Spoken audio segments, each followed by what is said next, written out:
কন্যা শিশু জন্ম নিলেই মুখটা করো ভার, নারীর পেটেই জন্ম তোমার, তবু নারীরই ধরো ঘাড়। ছোট্ট থেকে যে তোমায় করে দেখাশোনা, বড় হয়ে তারই করো তুমি লাঞ্ছনা। না খেয়েও যে তোমায় খাওয়াই চিরকাল, তুমি থাকতে তারই পেটে ভাত পড়ে না দীর্ঘকাল। সর্বদা তোমরা কেন নারীকে শিকলে বাঁধতে চাও?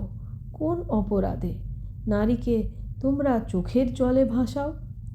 তোমার ঘরের লক্ষ্মী হয়ে সামলায় নারী সংসার, তবুও তুমি তারই ওপর করো হুঙ্কার।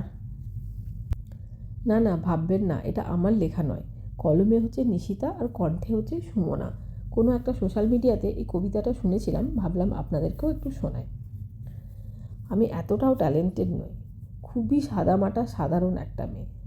এতটাই সাধারণ যা দিয়ে কারোর গল্পের নায়িকা বা প্রেমিকা পর্যন্ত হওয়া যায় না, বরং হাইটটা একটু ছোটই দলে, তাই নিয়ে অনেকে হাসাহাসিও করে।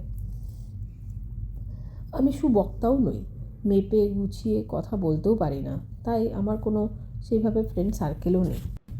হ্যাঁ, ঠিকই ধরেছেন, আমিও আপনাদের মতন সেই সদ্য 40-এ পড়া নারী, যে শত মোটিভেশন জোগাড় করে এক্সারসাইজ শুরু করার জাস্ট দুদিনের মাথায় সে এক্সারসাইজ বন্ধ হয়ে যায়, আর শত এক্সারসাইজ ডায়েটিং করার পরেও এই টামিটা একটুও কমে না। তাই অনেক পছন্দের ড্রেস মার্কেট থেকে তো কিনে আনি, কিন্তু পরার সময়তে এত বিশ্রী দেখায় যে আর পরাই হয়ে ওঠে না। ভাবি যে কখনো টামি কমে গেলে পরবো, কিন্তু সে টামি আর কোনো দিনও কমে না। তাই আজকাল আমার ফেভারিট কালার হচ্ছে ব্ল্যাক। কী জানি, আমার মনে হয় ব্ল্যাক পরলে আমার টামিটা একদমই দেখা যায় না। আপনাদেরও কি তাই মনে হয়? যদি মনে হয় তাহলে নিশ্চয়ই কমেন্ট বক্সে আমাকে কমেন্ট করে জানাবেন। ছেলেকে স্কুলে ছেড়ে আসার পর আমি ব্রেকফাস্ট নিয়ে বসেছিলাম, যেখানে আমি ফার্স্টেই এক গ্লাস ব্ল্যাক কফি নিয়েছিলাম, আর তার মধ্যে একটু লেবুর রস নিয়ে নিয়েছিলাম, যেটা আমার এখন শেষ হয়ে গেছে, নিচে একটু পড়ে আছে এই যে। আর ব্ল্যাক কফি খাওয়ার এই 15 মিনিট পর আমি একটু শসা, একটু স্ট্রবেরি, আর একটা আমের ফালি আর একটু পনির নিয়েছিলাম।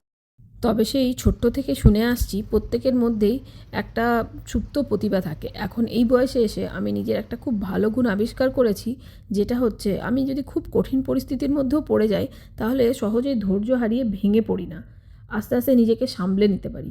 মাথা ঠান্ডা করে যে কোনো কঠিন পরিস্থিতির মধ্যে পরিশ্রম করে আবার ঘুরে দাঁড়াবার চেষ্টা করি।